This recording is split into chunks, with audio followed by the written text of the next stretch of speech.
عظم الله أجورنا وأجوركم بمصاب الحسين عليه الصلاة والسلام.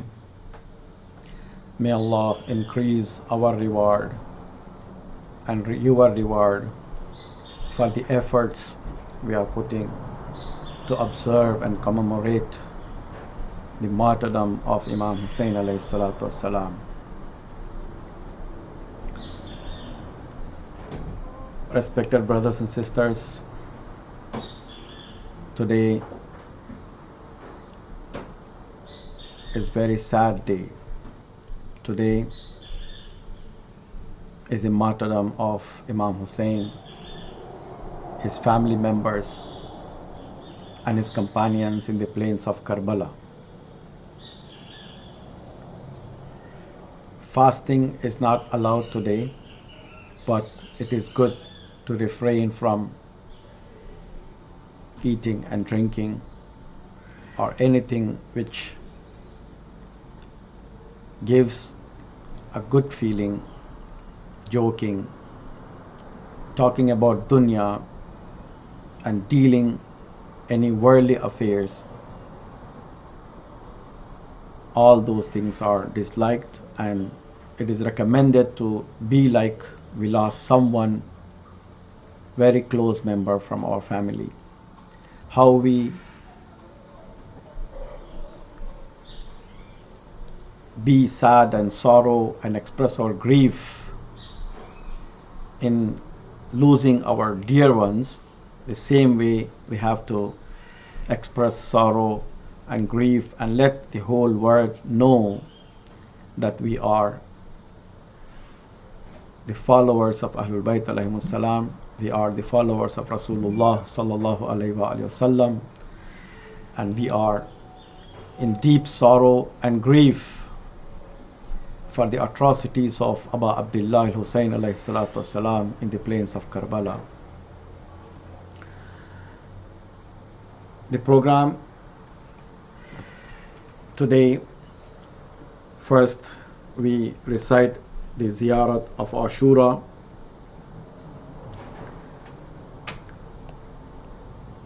and then inshallah we have some masaib mentioning about the atrocities of Karbala, and then inshallah a poem about the Ashura. I mean, we don't want to keep you long, and we know that we all are mourners of Abu Abdullah al-Hussein, and I recommend all our brothers and sisters, especially our brothers and sisters in Caribbean region,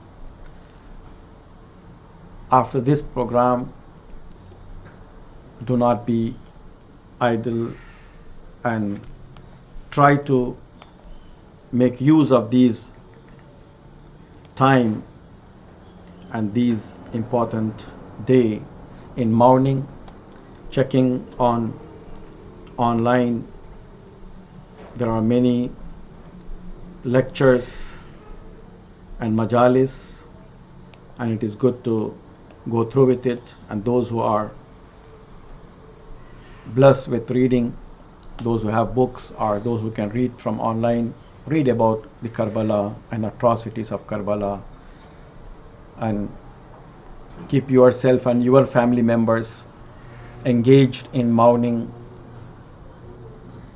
and weeping and crying for Abu Abdullah al-Hussein alayhi salatu wassalam. I start the ziyarat of Ashura, hoping that Allah subhanahu wa ta'ala will grant us the strength and tawfiq to be in the holy shrine of Abu Abdullah al-Hussein in coming year Muharram. Inshallah, we pay homage in presence beside the holy shrine of Abu Abdullah al-Hussein alayhi salatu wasalam in Karbala.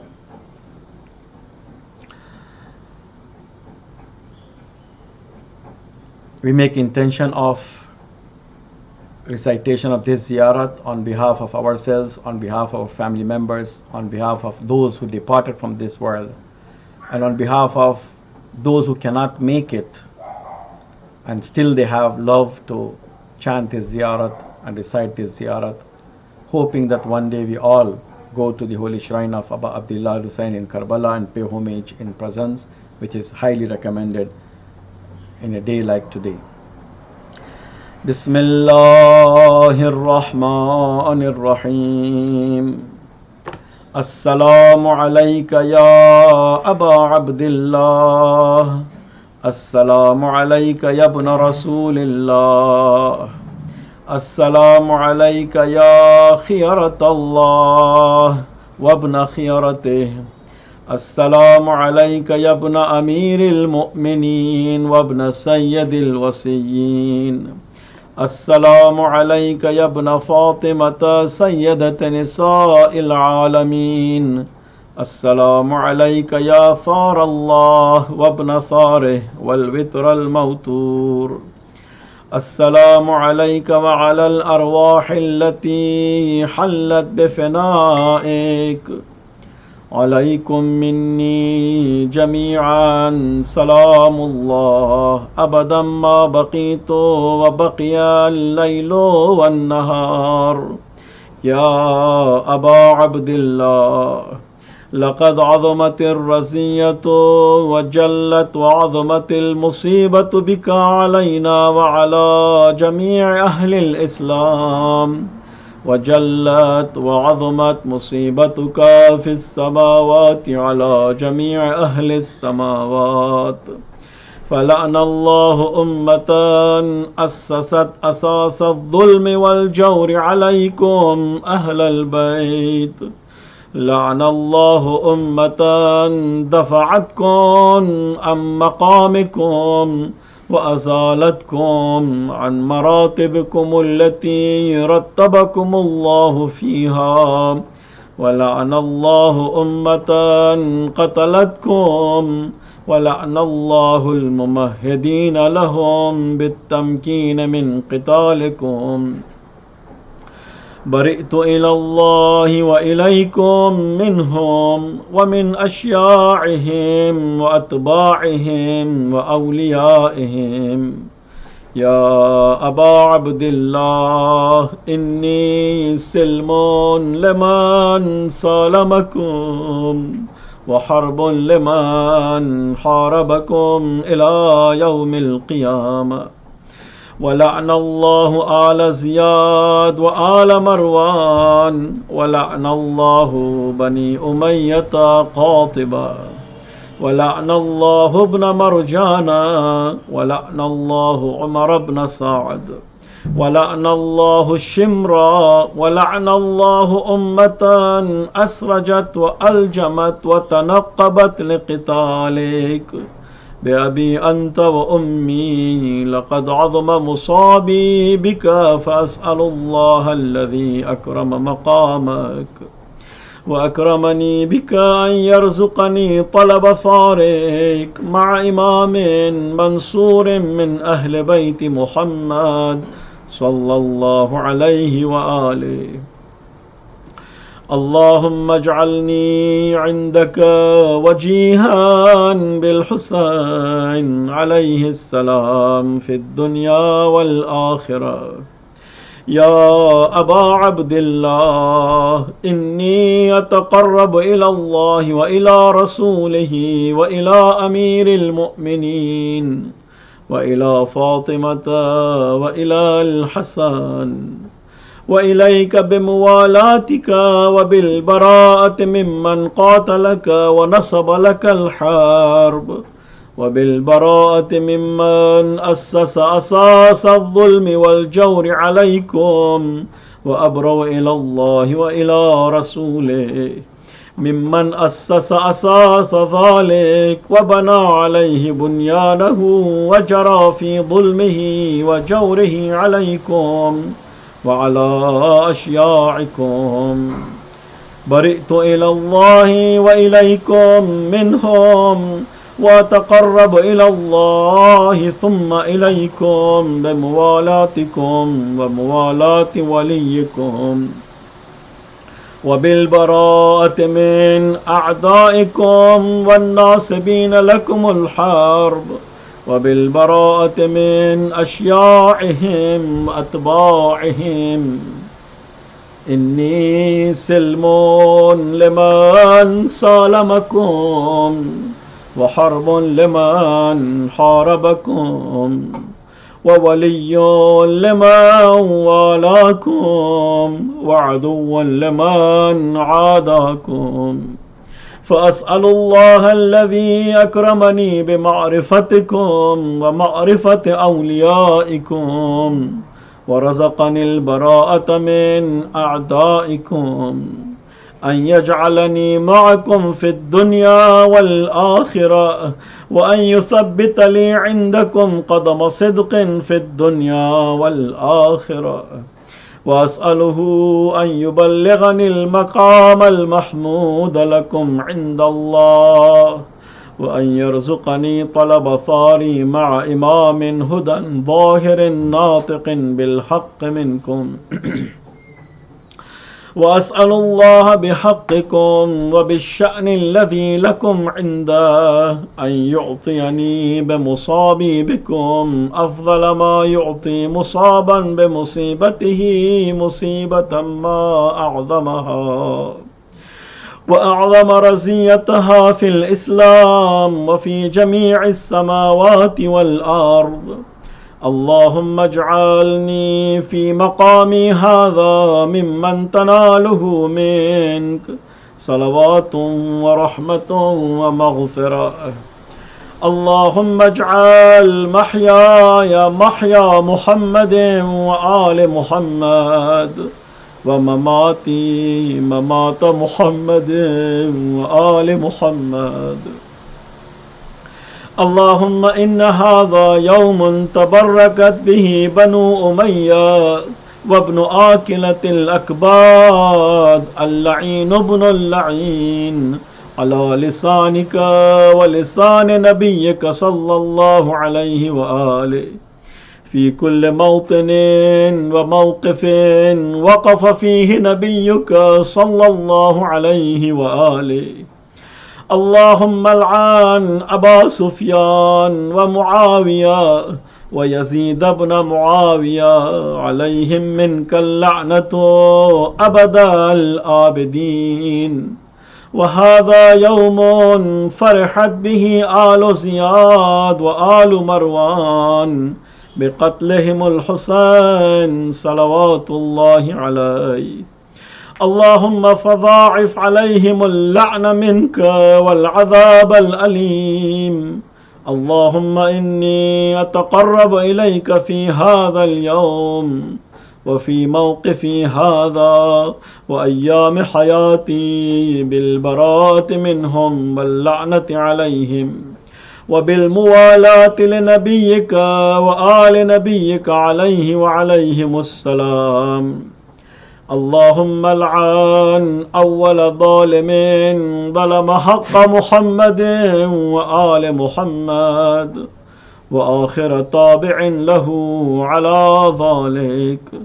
اللهم العن العصابة التي جاهدت الحسين وشايعت وبايعت وتابعت على قتله. اللهم العنهم جميعا. السلام عليك يا أبا عبد الله. You can repeat with me while you are at home, wherever you are. These are the salutations to our Imam and the martyrs of Karbala in the day of Ashura. السلام عليك يا أبا عبد الله وعلى الأرواح التي حلت بفنائك.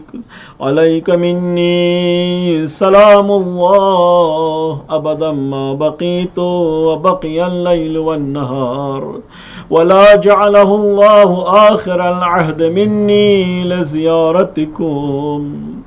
السلام على الحسين وعلى علي بن الحسين وعلى أولاد الحسين وعلى أصحاب الحسين. اللهم خص أنت أول ظالم باللعن مني وابدأ به أولا ثم الثانية والثالثة والرابع. اللهم العن يزيد خامسا، والعن عبيد الله بن زياد وابن مرجان وعمر بن سعد والشمرى وآل أبي سفيان وآل زياد وآل مروان إلى يوم القيامة. You can go into prostration. It is recommended to recite this part while we are in the prostration. Those who are having their turba, they can take that turba and go into prostration and repeat this with me. اللهم لك الحمد حمد الشاكرين لك على مصابهم. الحمد لله على عظيم رزيتي. اللهم ارزقني شفاعة الحسين يوم الورود، وثبت لي قدم صدق عندك مع الحسين وأصحاب الحسين الذين بذلوا مهجهم دون الحسين عليه السلام. And also it is recommended to stand and give few and move few steps forward and few steps backward while we are chanting this zikr, while Abu Abdullah al-Husayn alayhi salatu wassalam did in the day of Ashura while he was carrying the Aliyun al-Asghar. Inna lillah wa inna ilayhi raji'un, ridan biqazaihi wa tasliman li amri. Inna lillah wa inna ilayhi raji'un, ridan biqadaihi wa tasliman li amri. Inna lillah wa inna ilayhi raji'un, ridan biqadaihi wa tasliman li amri. Inna lillah wa inna ilayhi raji'un, ridan biqadaihi wa tasliman li amri. Inna lillah wa inna ilayhi raji'un, ridan biqadaihi wa tasliman li amri. Inna lillah wa inna ilayhi raji'un, ridan biqadaihi wa tasliman li amri. Inna lillah wa inna ilayhi raji'un, ridan biqadaihi wa tasliman li amri. Brothers and sisters, this is the day of Ashura. We have to express our sorrow and grief. We have to be in the state of mourning. Let the whole world know that we are in sorrow, we are in grief, we are in pain. We wear black clothes. If it is possible, we can erect the flags, the black flags, on our homes and on our roofs, wherever it is possible. Somehow it is recommended not to involve in any worldly affairs. It is not good to work today. It is not good to go to the office or anywhere in a business. Abstaining from these things is highly recommended, and we have to always be in the grief and sorrow. And it is also recommended to not to eat and not to drink up to the asr of this day without making intention of the fasting. And now I will invite Brother Aqeed, Sayyid Muhammad Aqeed, to render a poem on Ashura.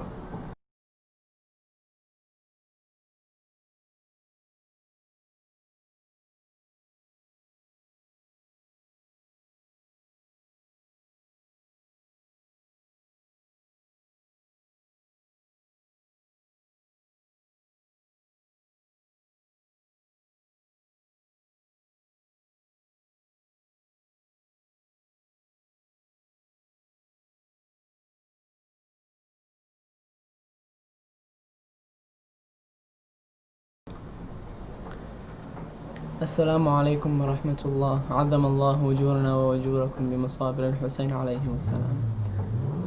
Today I'll be rendering a very short but very powerful poem entitled Is There Anyone to Help You? Bismillahir Rahmanir Rahim. You called out, deserted in the sands of Karbala, with the shameless swords of the traitors glinting with malice before you.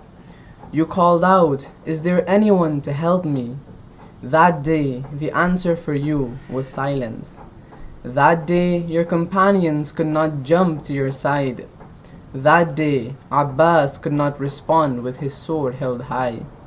That day they lay still on the plains of Karbala, with the east wind blowing dust over their bodies.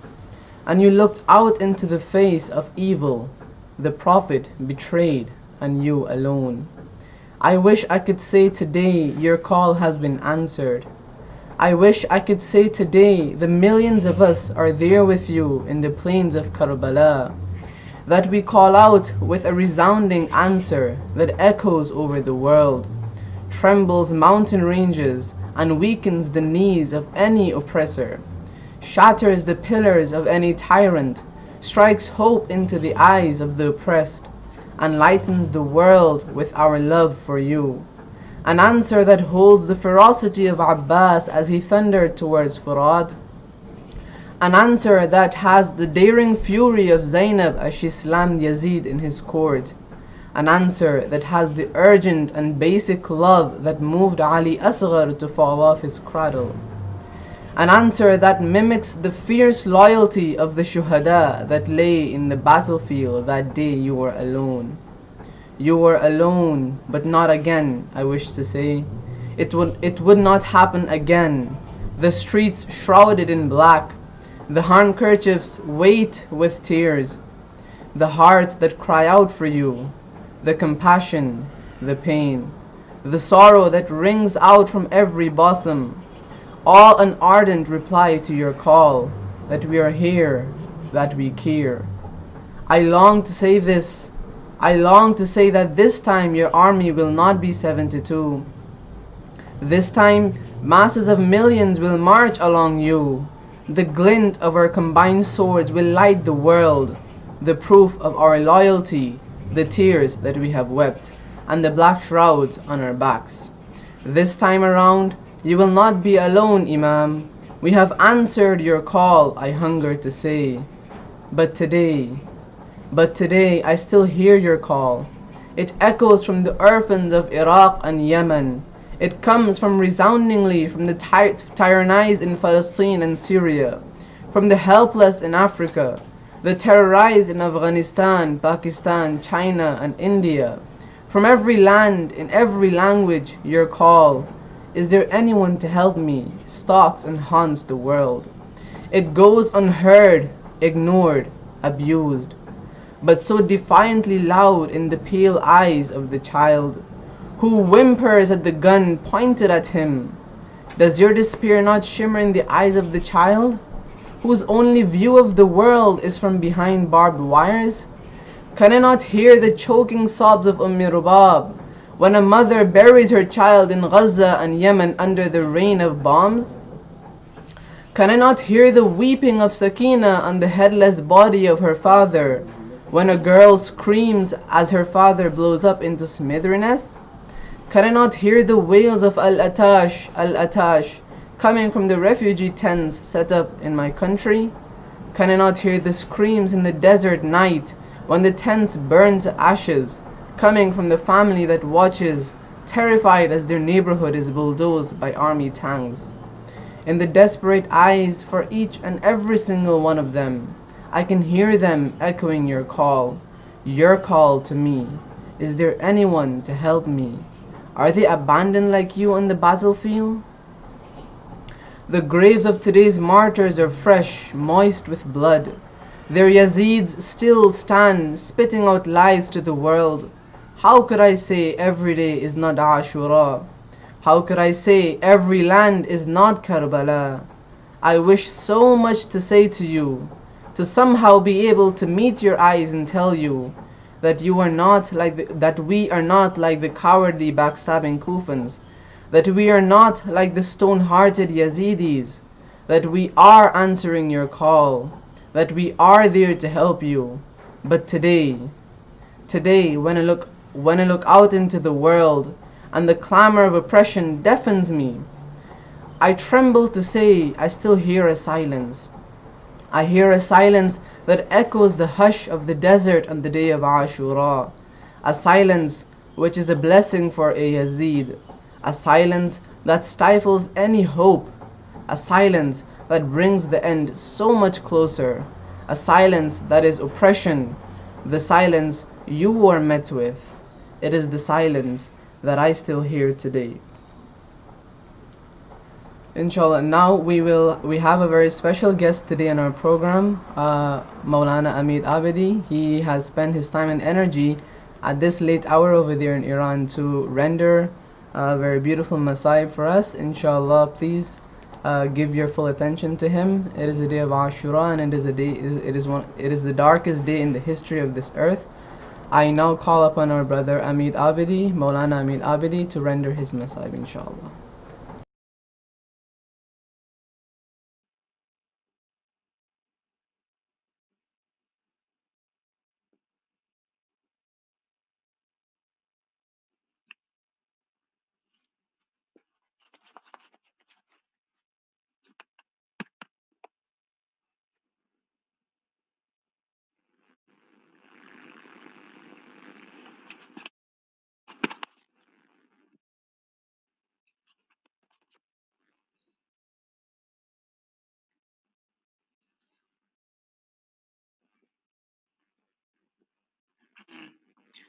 أعوذ بالله من الشيطان الرجيم بسم الله الرحمن الرحيم عظم الله أجورنا وأجوركم بمصابنا الحسين عليه السلام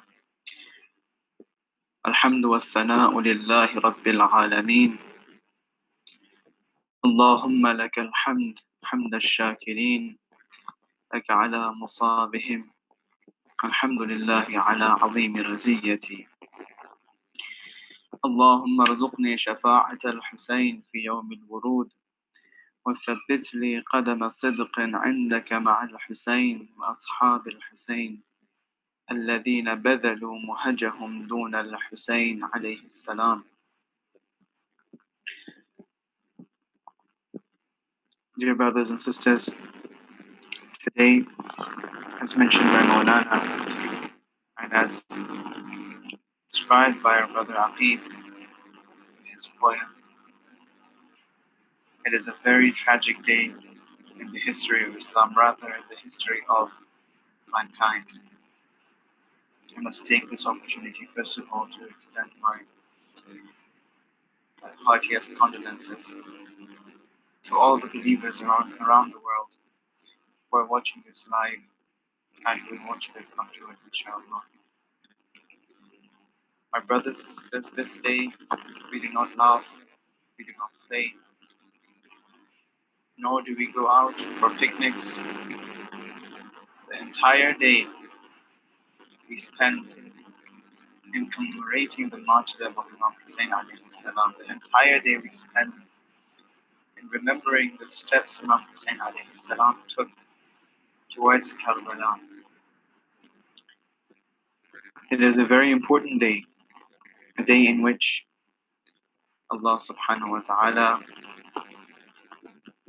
has promised in the Holy Quran, وَفَدَيْنَاهُ بِذِبْحٍ عَظِيمٍ. It's a day which the promise of Allah subhanahu wa ta'ala becomes into practice. The topic, the series of topic that Maulana Sayyid Tasdeeq has initiated, I think is a very trivial topic. Talking Karbala versus walking Karbala. At the beginning of the Islamic revolution, Imam Khomeini alayhi rahmatullah wa ridwanuhu alayhi took a very brave step in breaking the tradition that the Shias, that the followers of Ahlul Bayt alayhi salam, had with regards to Imam Hussein alayhi salam.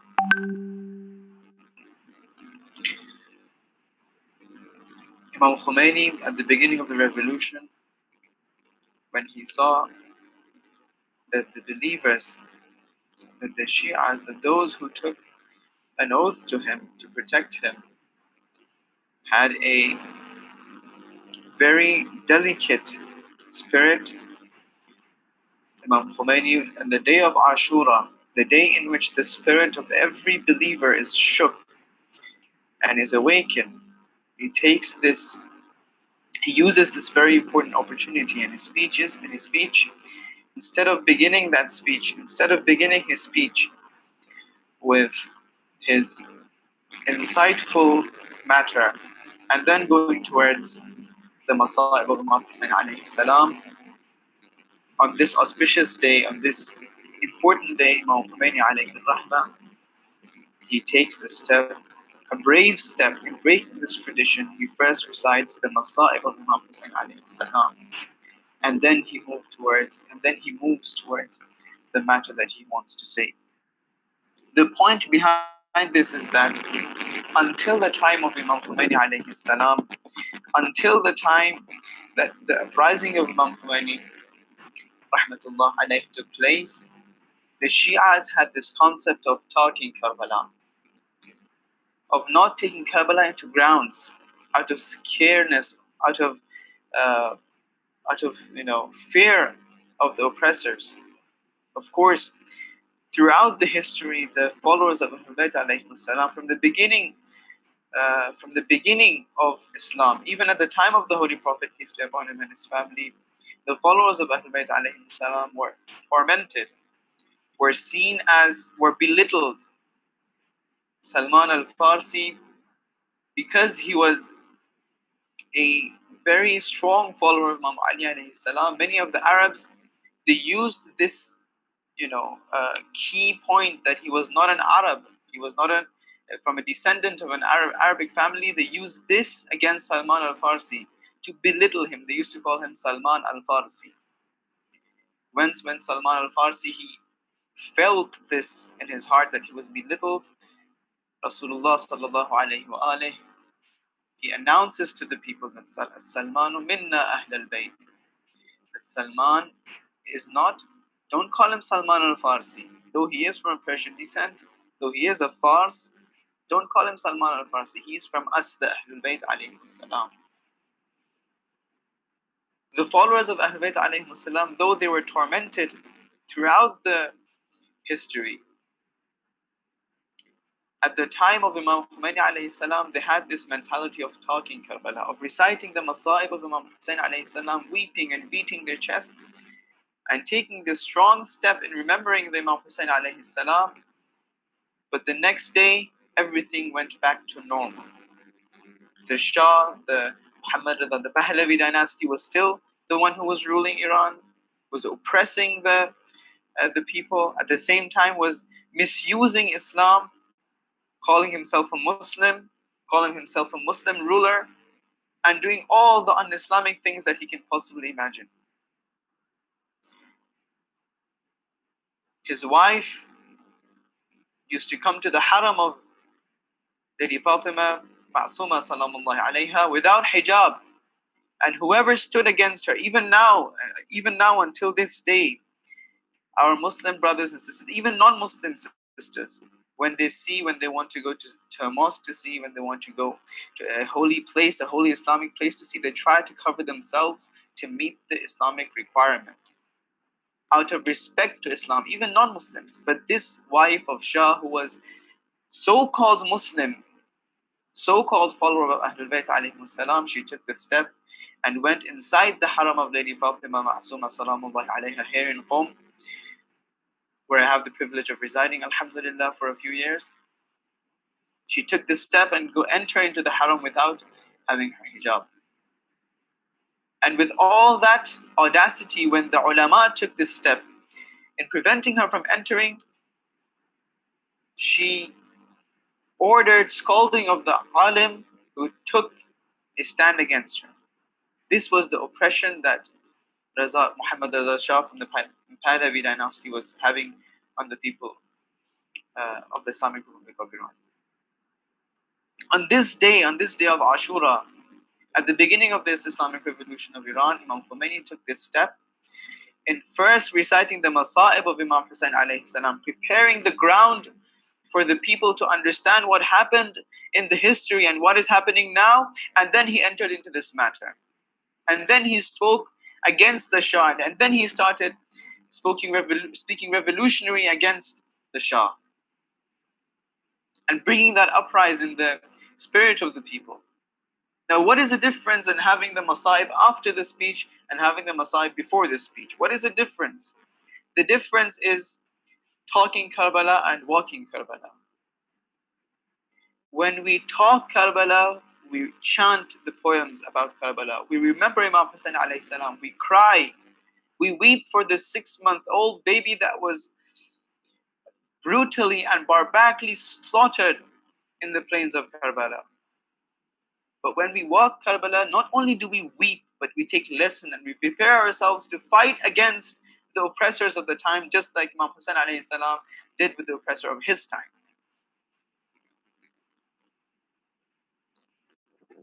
So my brothers and sisters, talking Karbala and walking Karbala has a very big difference. Unfortunately, this has been a very strong line between the followers of Ahlul Bayt alayhimus salam. Those who believe in walking Karbala believe in preparing themselves for the coming of the Imam, and those who believe in the talking of Karbala believe that they will have to wait until the Imam reappears, then they will start preparing, and then they will fight with the Imam. This is never the teachings that Ahlul Bayt alayhimus salam had brought upon us. Ahlul Bayt alayhimus salam had stressed so much that in all times, in all places, wherever you are, prepare yourself. Take the steps towards the faraj of Imam Zaman alayhimus salam. That is walking Karbala. Those who believe that politics is separate from religion believe in the talking Karbala version of this entire story, of the story of Imam Hussein alayhi salam. And those who believe that politics is with religion, as a matter of fact, politics is a part of religion. Religion teaches us how to do politics, how to carry out the policies in an Islamic government. They believe in the walking Karbala. They believe that in every time, in every place, there is a mission that is upon us. There is a religious responsibility on our shoulders. And that religious responsibility is moving towards the government, the Islamic government of Imam Ajjalallah Ta'ala Farajahu Sharif. And those who believe in talking Karbala, all they do is sit and they cry and they weep for Imam Hussein and the family of Imam Hussein alayhi salam. Though it has its benefits, though it has its thawab, but what benefit do you think it's going to have for the community? What benefit do you think it's going to have on yourself in terms of in the long run? All you're doing is essentially weeping yourself and bringing down the health of your body. It's better that you don't weep at all.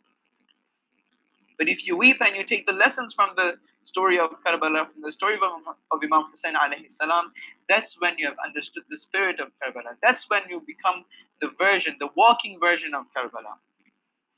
After the Islamic revolution, a group of scholars came to Imam Khomeini alayhi salam. Though they may be so-called scholars, you can pen them as so-called scholars. They came to Imam Khomeini alayhi salam. They said, now that we have the revolution, now that we have the Islamic government, now it's not necessary that we weep for Imam Hussein alayhi salam. It is time that now we rejoice. It is time that now we, don't make this thing a matter. Ashura will come and go, we'll weep and that's it. Whereas Imam Khomeini replied, no. Karbala, if you want to become walking Karbala, not talking Karbala, walking Karbala version of Imam Hussein alayhi salam, of the story of Imam Hussein alayhi salam, then it is compulsory upon us to uphold the majalis of Imam Hussein alayhi salam throughout the year. It is this majalis of Imam Hussein alayhi salam that caused the revolution, the Islamic revolution of Iran, that caused the people of Iran to become the walking version of Karbala, and it will be this same majalis that will keep us in the path of Imam Hussein alayhi salam, the path of the walking version of Karbala. My brothers and sisters, merely crying does not solve any problem. Why is it that much important for us to weep and cry and be sad on this day? If it was only for weeping and crying, then this cannot solve our problems. If you look at the rituals of the day of Ashura, one of the rituals being that we cover ourselves, our faces, our clothing with the khaq shifa, with the uh, earth of the Karbala, with the earth that surrounds the grave of Imam Hussein alayhi salam, like what I have done over here. تقبل الله منا. Why is this ritual here? Why is it that we should not be happy? Why is it that we should show our sorrowness to everyone around us? Why is it important that on this day we remember the brutality done against Imam Hussein alayhi salam? Not only cry, but carry all these, recite the ziyarat of Ashura. And become unhappy this entire day. Do not make fun with our family. Let them feel the sadness that we are feeling on this day. Why? Is it just because the crying aspect of Karbala? If it was only for Imam Hussein alayhi salam, if it was only for the tragedy of Karbala, and if it was only for us to cry about that, then there are many other tragedies that happened throughout the history. We can sit down and cry about that. But why Imam Hussein? Why is it that we have so many rituals specific on the day of Ashura? And why on the other side, that the enemies of Islam, the enemies of Imam Hussein alayhi salam, after the killing of Imam Hussein, not only did they avoided the sorrowness of this day, they encouraged happiness on this day.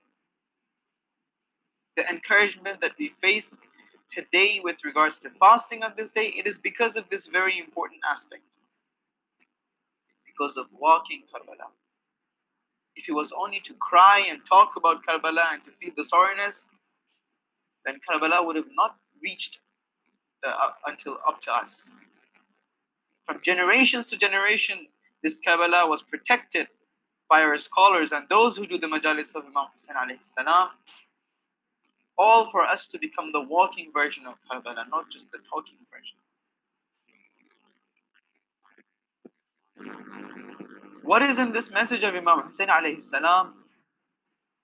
That when we make it, when we implement it in our life, when we make it the walking version that shakes the fundamentals and the bases and the grounds of the oppressors, what is it that really that really stands, that puts this revolution of Imam Hussein out and separates this revolution from the other revolutions? What is it so special? What is so special in this revolution of Imam Hussein alayhi salam?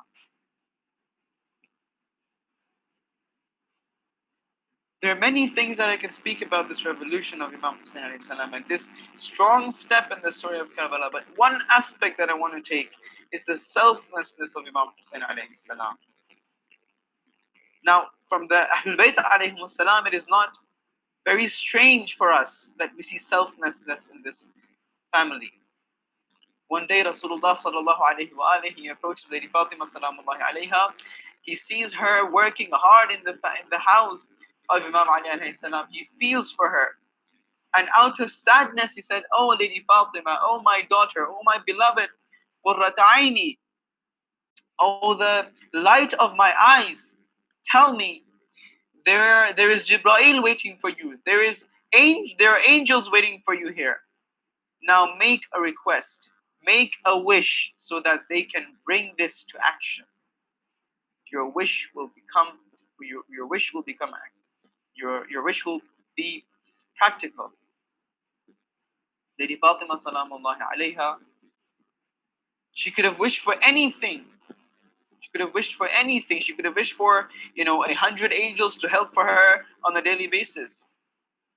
If she was in this day and age, what would she wish as a girl, as a young woman? She could have wished for anything. But what she wished for is, "Oh my Father, on the day of judgment, grant me the privilege that you have." And what is that privilege? The privilege of interceding my followers. This is the selflessness that we have seen in the family of Ahlul Bayt, in the family of Rasulullah sallallahu alaihi wasallam. And this is not strange from Imam Hussein alayhi salam. And the aspect that I'm going to point out specifically with regards to the story of Karbala and the walking version of Imam Hussein alayhi salam is his selfless step in bringing this revolution to us.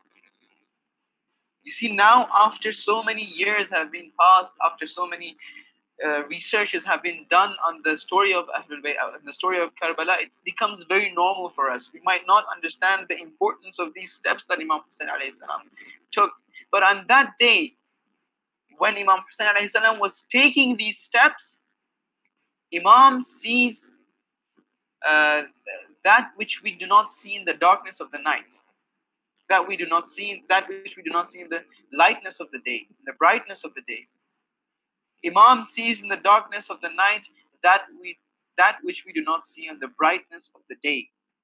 So 1400 years back, Imam Hussein alayhi salam took some very strong steps that we now take for granted and we now are less sensitive to. And that very important step is knowing that he's going to be killed on the plains of Karbala, he still took that step forward, the selflessness of the Imam. My brothers and sisters, it's very important that we understand. Some people say what Imam Hussein alayhi salam did was a suicide mission. I'm not here to discuss about that either. Some people say that what Imam Hussein alayhi salam did was something, na'udhu billah, foolish. Well, you know that you're going to be killed, why would you take a step towards it? That's not the thing that I want to discuss today. What I want to discuss is the world view of Imam Hussein alayhi salam.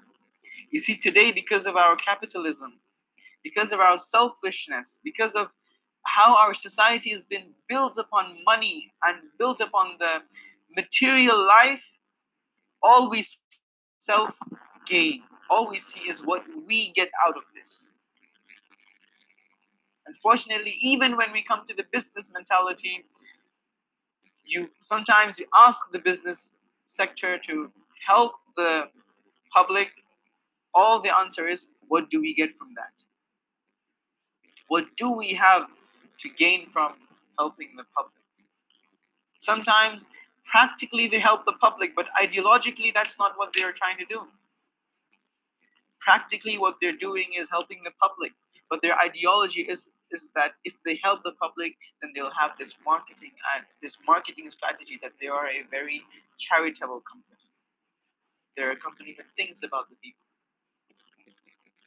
And this is also a wrong ideology.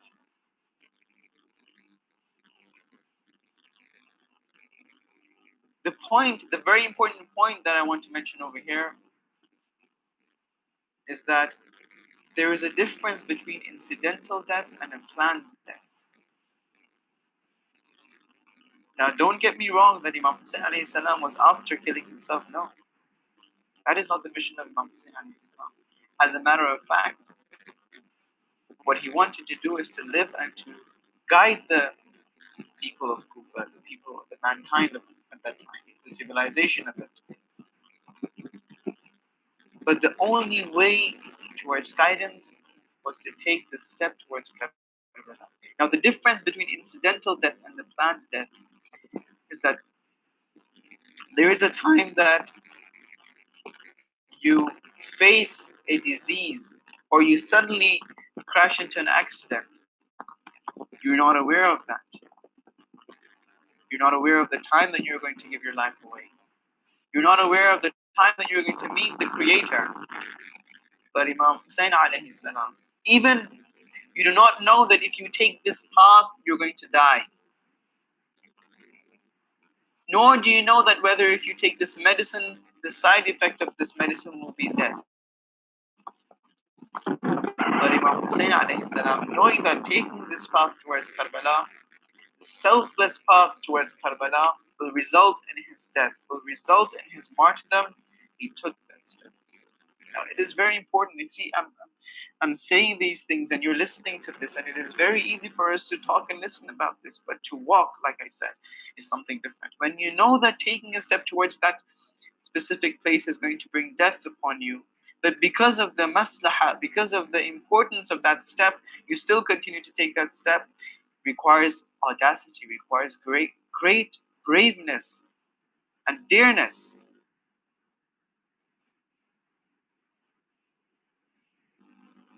When you see the oppressive rulers have nothing to do with you, when you call yourself the follower of Imam Hussein alayhi salam, then know that you're in the group, you're using the version of talking Karbala. You're using the story of Imam Hussein as talking Karbala. But when you see them attacking at you, when you use the word Hussein, when you call yourself the followers of Hussein, and when you organize your life as a follower of Imam Hussein alayhi salam, then know that you are following the version walking Karbala. Now, incidental death and planned death is a very precarious point. Imam Hussein alayhi salam, in his entire mission, from the beginning, when he received the letters from Kufa, calling him to come to Kufa, that Muawiyah has passed away, and that Yazid is a ruler that we fundamentally cannot accept. He goes against the teachings of Islam. He goes against the teachings of Ahlul Bayt alayhimus salam openly.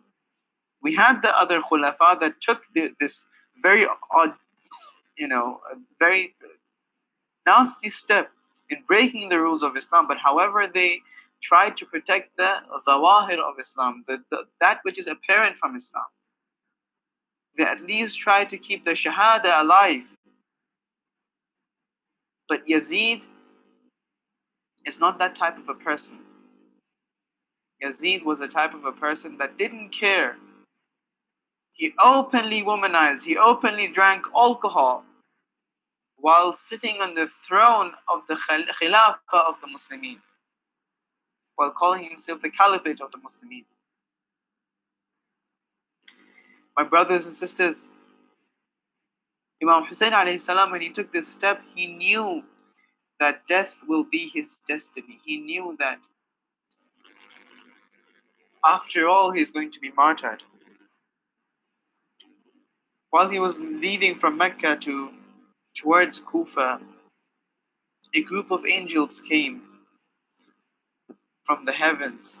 And these angels were not ordinary angels, these are ranked angels. They came to Imam Hussein alayhi salam and they introduced themselves.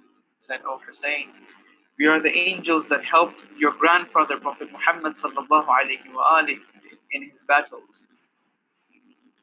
We are the angels that helped Imam Ali alayhi salam, your father, in his battles and his fight against the munafiqeen. And we are those same angels that helped Imam Hussein alayhi salam, Imam Hassan alayhi salam, in helping fight against the munafiqeen in his time as well." And they told Imam Hussein that Allah subhanahu wa ta'ala has ordered us to come and help you in this mission, in fighting against the munafiqeen, in fighting against the tyranny of the time. Imam Hussein smiled and he said to the angels, "I do not require your help." He said, "Come meet me in the plains of Karbala on the 10th of Muharram, Ashura. Meet me in the area where I'm going to be slaughtered. And see how I will give the blood towards Allah subhanahu wa ta'ala. And see how I will sacrifice myself in the way of Allah subhanahu wa ta'ala without needing your help." A group of jinns as well came to Imam Hussein alayhi salam. They introduced themselves as the mu'mineen amongst the jinns. They came to Imam Hussein and they said, "Let us help you." Imam said, "No, this is a mission that I am supposed to be carrying out. Meet me on the 10th of Muharram, on the day of Ashura, and you'll see how I will carry out my mission."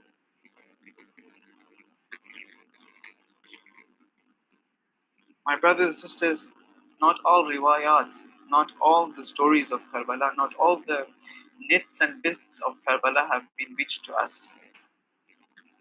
But that which has been reached to us is incomplete. And even with this situation in play, that we have the incomplete riwayat and the incomplete story of Karbala, you see us weeping and crying for Imam Hussein alayhi salam. One of my very admiring teachers, he told me once, his name is Masood Ali, and he told me once that he heard from one of the mystics, one of the very great arif of the madhab of Ahlul Bayt alayhi salam, that there is a type of mysticism, there is a level of mysticism, that when you reach to that level, all of the incidents of Karbala will be open for you in front of your eyes, and you'll be able to see the incident of Karbala as if it is real in front of you. When you reach to that level of mysticism, all of the incidents and all of the nits and bits that happened in the plains of Karbala will be open for you in front of your eyes, and you'll be able to see them in real life, except for 2 hours of that sorrowful day.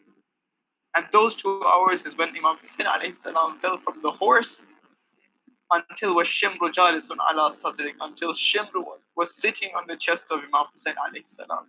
It is mentioned that not a single person on this earth, not a single good spirit on this earth has the to bear the sight of Imam Hussein alayhi salam falling from his horse the 2 hours until Shimr la'natullah alayhi sat on the chest of Imam Hussein alayhi salam. It is a very difficult scene, my brothers and sisters. We say it and we weep for it and we cry for it, but the actual thing is something different. In Farsi we say Shanidan ke buwad monand didan. How can hearing be equal to seeing? It is something completely different. We hear and we imagine something from what we hear, and we comprehend from the little incomplete aql that we have, the incomplete intellect that we have. But Imam ajalallahu ta'ala farajul sharif, Imam Mahdi ajalallahu ta'ala farajul sharif, with his complete intellect that he has, he sees the entire incident of Karbala in front of his eyes. And that's when we say, that's why Imam says, when I cry the tears of blood for Imam Hussein alayhi salam, for my grandfather Imam Hussein alayhi salam. Assalamu alayka ya Aba Abdullah wa ala al-arwah allati حلت بفنائك عليك مني سلام الله أدم ما بقيت فبقي الليل والنهار ولا جعله الله آخر العهد مني لزيارتكم السلام على الحسين وعلى علي بن الحسين وعلى أولاد الحسين لا أصحاب الحسين. The night of Ashura, the night of Tasu'a, two very important nights in the history of Islam. Imam Hussein alayhi salam, the night of Tasu'a, he was sitting in his tent, but eventually he fell asleep, he dozed off of it. And then he suddenly woke up, he saw his sister in the tent. He says to his sister, my sister Zainab, I just had a very strange dream. A very strange dream. I saw my grandfather Rasulullah sallallahu alayhi wa. I saw my father Imam Ali alayhi salam. I saw my mother Lady Fatima salamullah alayha. I saw my brother salam. They all were looking at me and saying, Ya Hussein, innaka ra'ihun alayh. إنك رائح إلينا عن قريب. Oh Hussein, you will reach us, you will come to us in a short amount of time. It was the night of Tasu'a. Lady Zainab salamullahi alayha, after hearing this, she couldn't bear what she heard. She starts to weep and she starts to beat on her cheek. And she starts to cry loudly until Imam Hussein alayhi salam hugs her. And he calms her and he says, my sister, this is not the time that we cry. It is a time that we prepare ourselves for more calamities ahead. Imam Hussein alayhi salam on the day of Ashura, he tried his best to complete the proof of Allah on the enemies. He delivered a lecture on this day to the army of Yazid. And on this day, when Imam Hussein alayhi salam finished delivering his speech and calling for the Kufans to desist from fighting, especially in this sacred month of Muharram, Imam Hussein alayhi salam, after he delivered his speech, Umar al-Sa'd alayhi, he takes the first step and he shoots an arrow to the tents of Imam Hussein alayhi salam. And he calls out and he shouts, "O people, bear witness that today I will be the first one to attack the tents of Hussein on this day." Sallallahu alayhi ya Abdullah. It was now that the tragedy of Karbala began. One after the other, the Ashab took the first step. Habib ibn Mawahir, he gathered all the Ashab. He told the Ashab of Imam Hussein alayhi salam, he says, "Oh my beloved people, my brothers, listen carefully. On this day we're alone. The mark of death has been completed on us. Now that our Imam Hussein and the family of Hussein are surrendered, it is our duty to first take this attempt in protecting the family of Abu Abdullah." He called upon the companions and he says, "O companions of Hussein, Ya Ansarullah, it is for us to take the first step in defending Imam Hussein alayhi salam and his family. It is we who have to take this step." So the Ashab formed different groups and they came into lines as every battlefield, only to fight one-on-one. A group of Ashab took their step and they fought one-on-one with the army of Yazid. After a while, the entire group gave their life away. Another group was about to approach. That's when Hussein alayhi salam looked at his companions. In a very hopeless manner, he looks at them and he says, وَمِنْهُمْ مَنْ قَضَى نَحْبَهُ وَمِنْهُمْ مَنْ يَنْتَظِرُ وَبَدَّلُوا تَبْدِيلًا. And from amongst them are those who have given their lives away, and from amongst them there are those who are still awaiting to give their lives away, and there is no changing in the qada of Allah subhanahu wa ta'ala, in the destiny of Allah subhanahu wa ta'ala. It is mentioned in the riwayah that Imam Hussein alayhi salam called out for help twice in his stay in Karbala. It was first time when he said, "Hal min ضابر يضاب عن حرم رسول الله صلى الله عليه وآله." Is there any helper that can help the family of Rasulullah? This is when Hurr ibn Yazid al-Riyahi looks at the camp of Imam Hussein alayhi salam and he looks at Umar ibn Sa'd. He says, "Do you really want to kill this man?" Umar ibn Sa'd says, "With the army that I have, I will kill him twice if I am able to."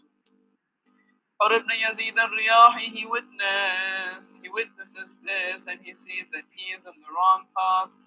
He mantles himself on the horse and he takes his step towards the camp of Abu Abdullah, although in his way towards Hussein, he was injured. Imam Hussein alayhi salam accepted him with open arms and he called for him to fight for Imam Hussein alayhi salam and for justice. Hurr ibn Yazid al-Riyahi repented for what he has done. Afterwards, before the next group of Ashab will take their stands against fighting the army of Yazid. Hurr ibn Yazid al-Riyahi says, "O Aba Abdullah, I was the first one to stop you from entering into Kufa. Allow me to be the first one amongst this group of Ashab to fight against the army of Umar ibn Sa'd." When Hurr ibn Yazid al-Riyahi approached the battlefield, it was then that the army of Umar ibn Sa'd sees there is no choice but to attack as a group against the Ashab of Imam Hussein alayhi salam. This is when the entire situation got messy. Allah, the army of Umar ibn Sa'd started attacking against the Ashab of Imam Hussein alayhi salam in groups. Hurr ibn Yazid al-Riyahi, he fell on the ground and he died.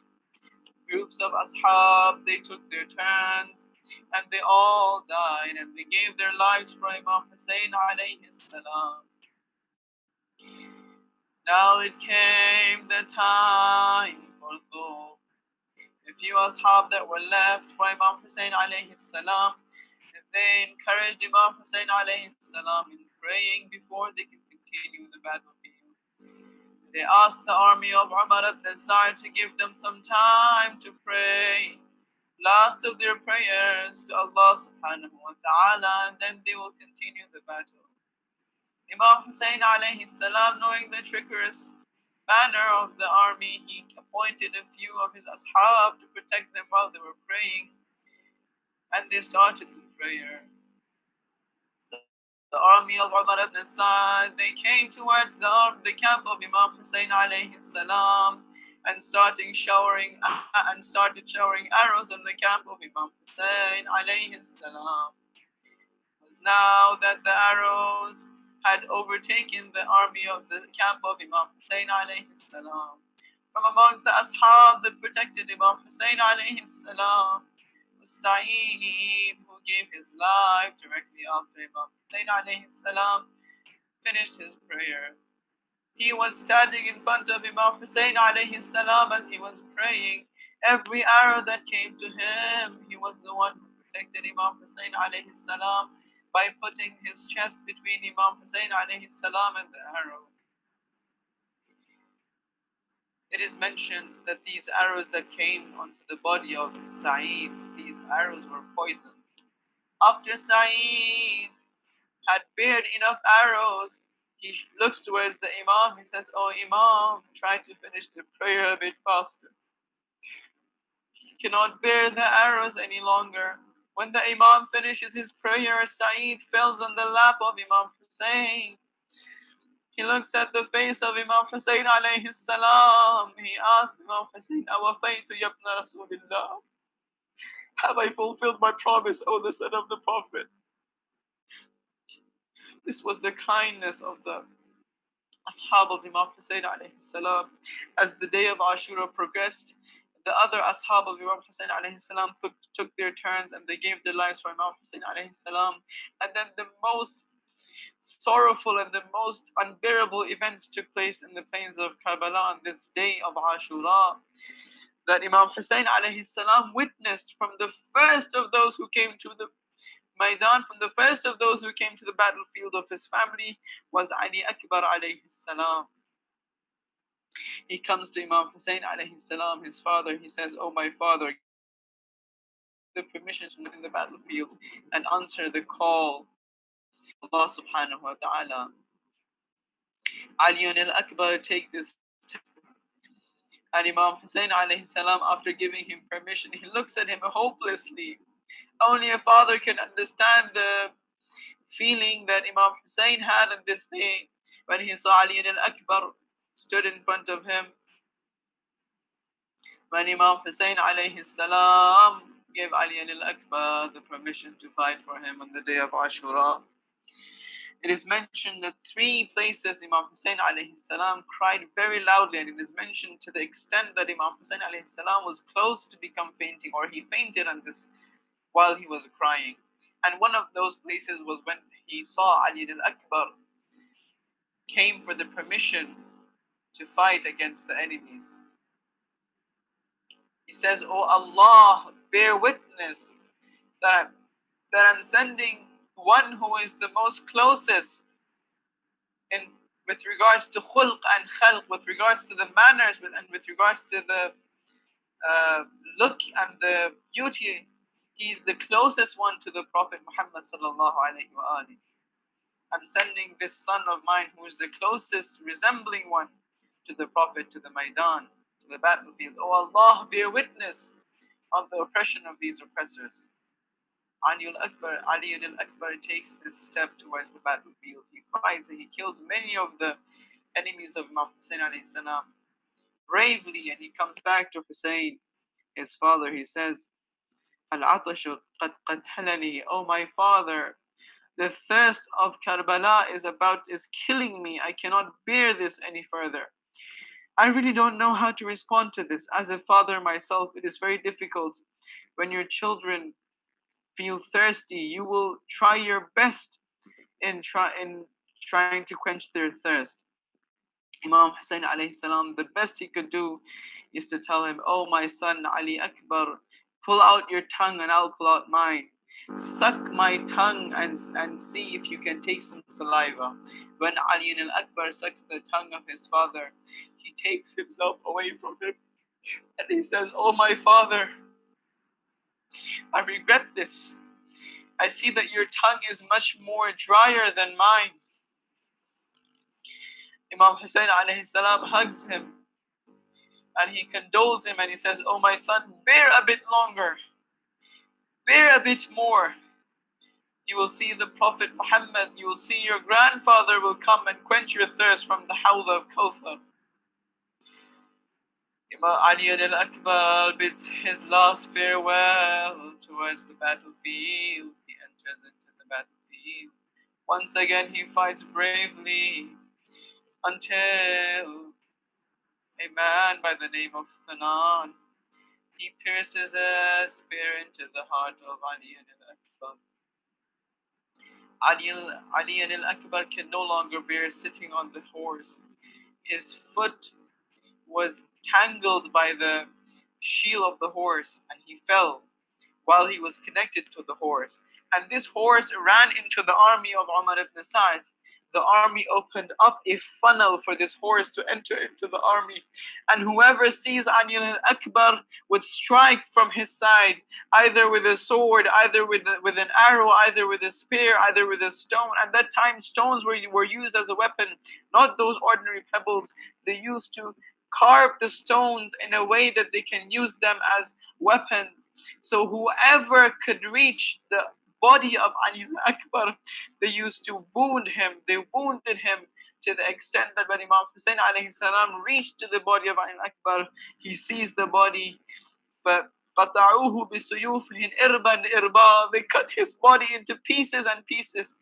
Imam Hussein alayhi salam, he tries to lift one piece of Ali al-Akbar. He sees the other piece falling off with the flesh connected to each other. The entire body was mutilated.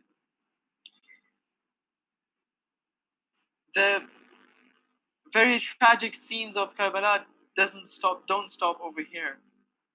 Imam Hussein alayhi salam, one after the other, Banu Hashim would take their permission. The family of Imam Hussein alayhi salam, one after the other, will give their lives for Imam Hussein alayhi salam. And it was on this day that Imam Hussein, he saw his family decreasing in number. It was on this day that Imam Hussein alayhi salam sees the only persons left amongst his family member was Abul Fadl al-Abbas, the flag bearer of Imam Hussein alayhi salam. Abul Fadl al-Abbas, he comes to the tents.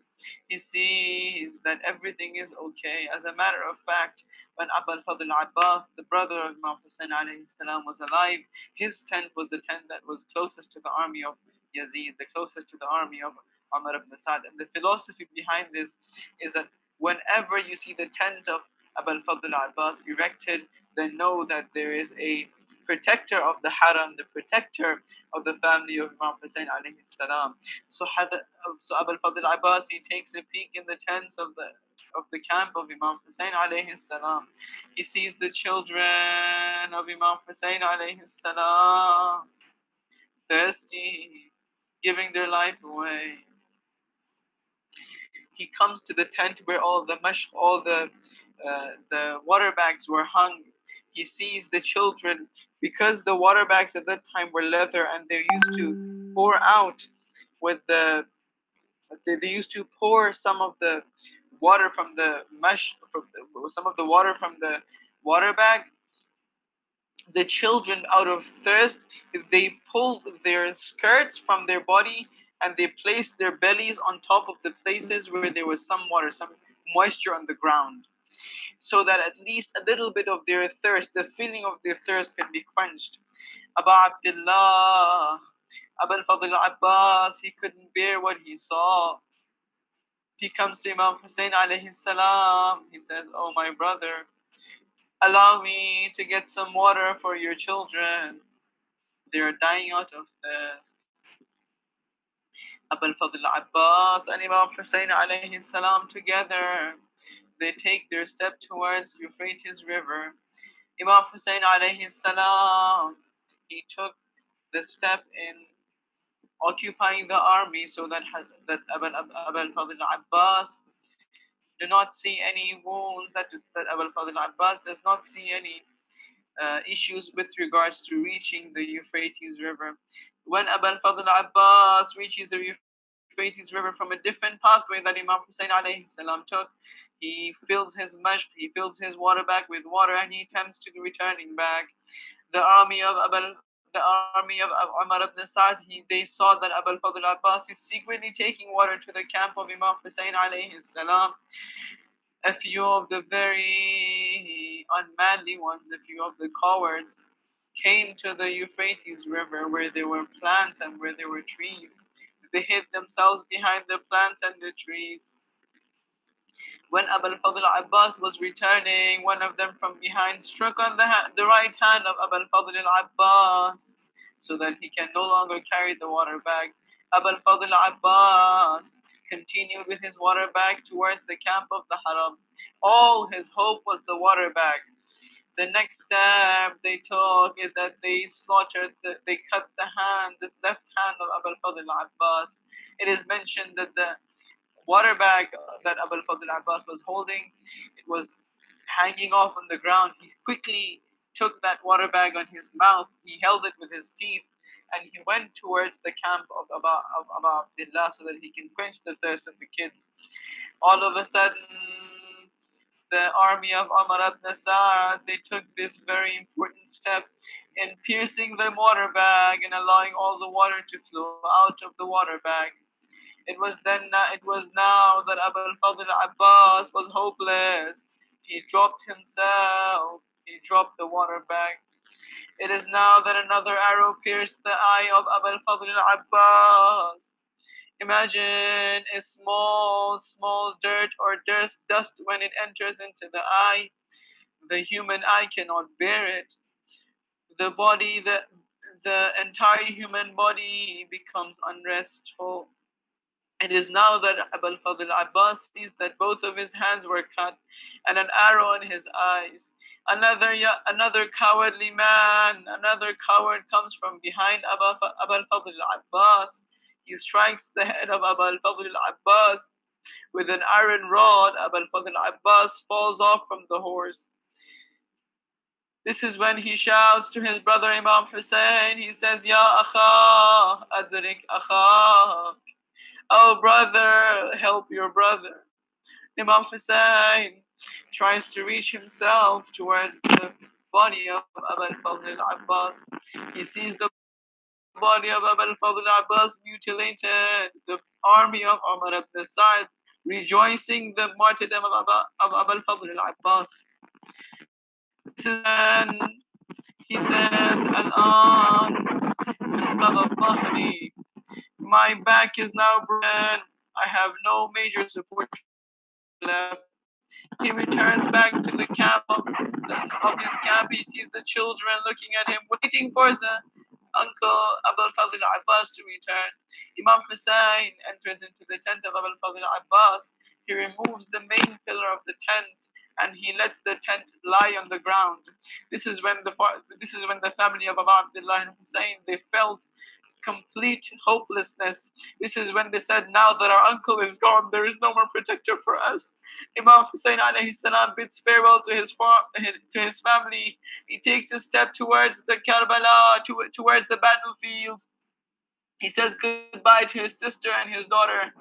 Now that he takes his step towards the battlefield, he shouts, هل من ناصر ينصرني هل من ضاب يضب عن حرم رسول الله.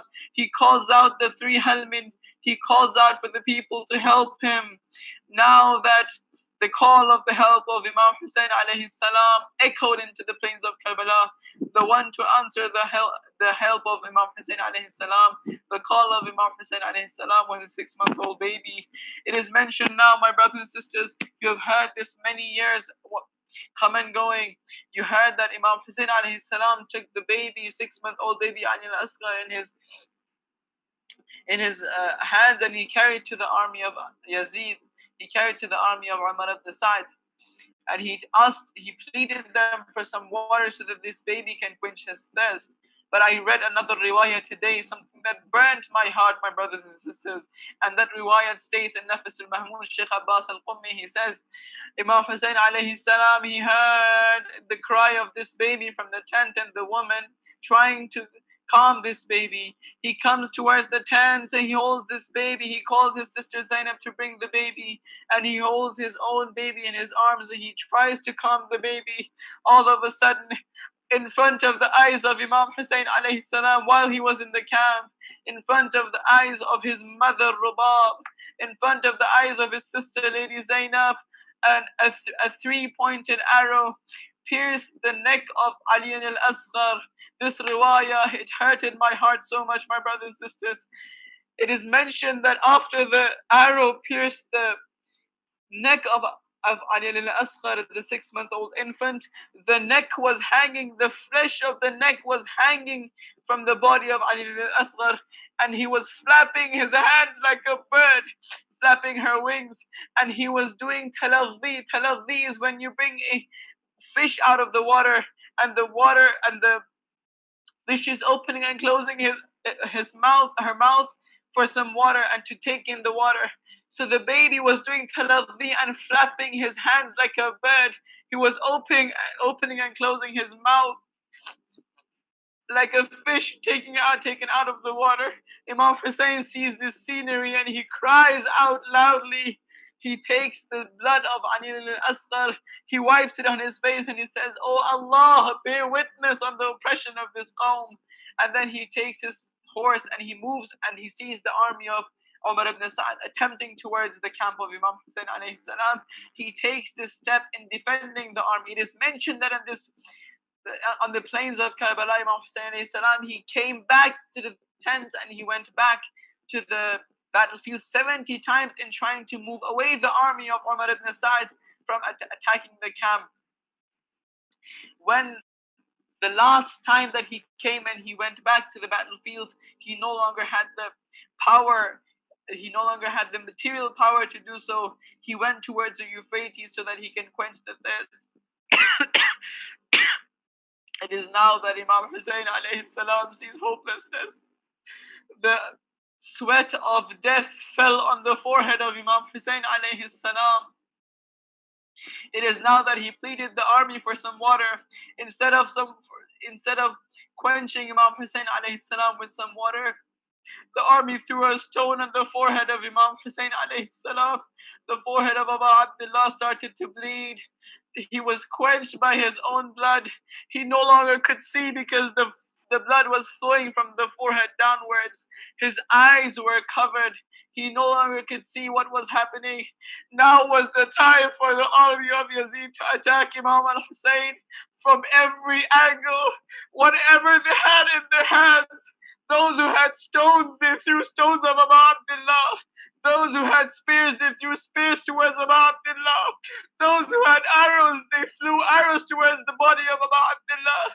Those who had horses and those who had swords, they came and they entered wounds on the body of Abu Abdullah from every angle.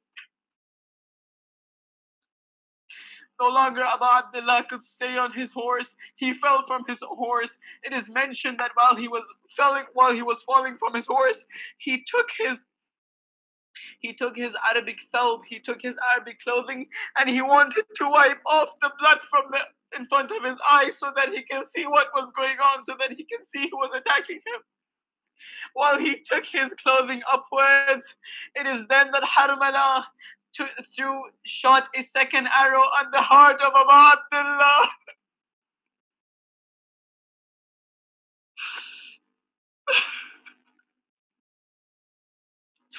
It is mentioned that this arrow pierced the heart of Abu Abdullah and it went through the other side. And Imam Hussein alayhi salam, he pulled the arrow, not bearing the arrow from his back, and he fell from the horse. Now it is that Imam Hussein alayhi salam, he no longer could see what was happening. The army of Umar ibn Sa'd, they would approach a bit and they would come back, fearing that Imam Hussein alayhi salam would suddenly stand up and fight against them. Now that Imam Hussein alayhi salam was alone between two hills, it is mentioned a small area between the two hills, Imam Hussein alayhi salam fell there. Many other incidents happen, and due to the interest of time, I implore you, my brothers and sisters, to read the Maqtal of Imam Hussein alayhi salam, but I will continue from this point onwards. When the army of Umar ibn Sa'd, they saw that Imam Hussein alayhi salam was not alive, nor was he dead, they were very doubtful. They shouted, "Burn the tents of Abu Abdullah, you will see whether he is alive or not." That's when Imam Hussein alayhi salam, with all the power that he had left, he stands up, he says, "Oh the oppressed, if you do not believe in your religion, if you do not believe in the Prophet, if you do not believe in the Day of Judgment, at least be free men. Do not listen to the coward commanders who are ordering you to attack women and children, the helpless ones." Now it is that again they attacked the body of Abu Abdullah. He fell without powerless. And now it is that a group of the army of Umar ibn Sa'd entered this area where Imam Hussein had fell. Shimr ibn Ziljoshan was leading this group. The other member of this group was Quli, or some other narration, Qawla. Shimr ibn Ziljoshan, he sits on the chest of Abu Abdullah and he attends towards the slaughtering of Abu Abdullah. Due to the blood that had covered the eyes of Abu Abdullah, he says, "Who is on my chest?" Shimr ibn Ziljoshan, with all the audacity and dareness, says, "It is me, Shimr ibn Ziljoshan." Abu Abdullah has a short discussion with Shimr. He tries to convert Shimr towards the right path in this short time that he had left. And now that when Abu Abdullah, that it is mentioned that when Shimr cannot tolerate the words of Abu Abdullah any longer, he flips Abu Abdullah on the other side. He sits on the back of Abu Abdullah and he starts to slaughter the neck of Abu Abdullah from behind. It is mentioned that Abu Abdullah was in the state of prostration, and while he was being slaughtered, he called out, "Ridan biqada'uka wa tasliman li amrik, la ma'buda siwak." And this is when the head of Imam Hussein alayhi salam was separated from his body. Ala la'natullah ala al-qawm al-zalimin. Sallallahu alayka ya Abu Abdullah. Sallallahu alayka ya Rasulullah. Sallallahu alayka ya Ameed al-Mu'mineen. Sallallahu alayka.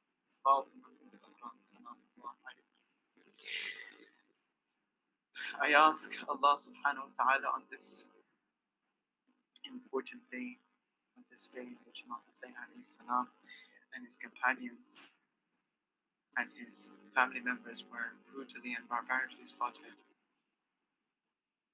to forgive us. Ya Allah, Ya Rahman, Ya Rahim, Ya Muqallib al-Qulub, Thabbit qulubana ala deenik. Ya Allah, forgive us for all the sins that we have committed openly and secretly. O Allah, protect us and guide us to the straight path, the path path of walking Karbala, not the path of merely talking Karbala.